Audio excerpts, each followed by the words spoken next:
नहीं छोड़ सकते, ऑलरेडी कितनी तकलीफ में है। सही, मैं तुमसे पूछना चाह रहा था कि इसको क्या हुआ है?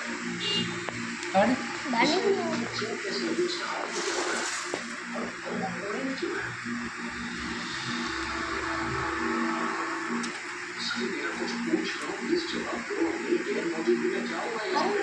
बस कुछ हुआ है।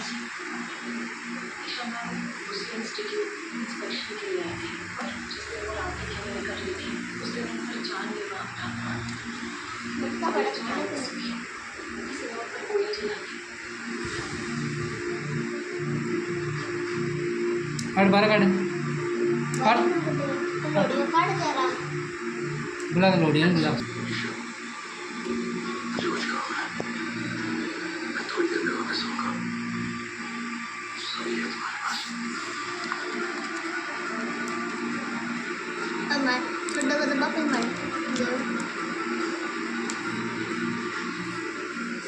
आज कितनी खुशी का दिन था, हम सब कितने खुश थे। मुझे भी कितनी अच्छी वाली बैग दी थी ईशा के बर्थडे के लिए, लेकिन उसने आकर हमारी खुशियों पर पानी फेर दिया। शादी को सौरभ को मारना नहीं चाहिए था, सब बर्बाद कर दिया। ये सारी गलती जो है वो शांतनु की ही है। बिल्कुल सही कह रहे हैं सर, सारी गलती मेरी है। जब ईशा को मेरी जरूरत थी तो मैं उसके साथ नहीं था, ना बरसों पहले और ना आज। उसे संभालने के बजाय मैं वहाँ बैठा था उसी के पास ना से। मुझे तो मेरे मन की शादी मिल गई, लेकिन उसके मन का क्या?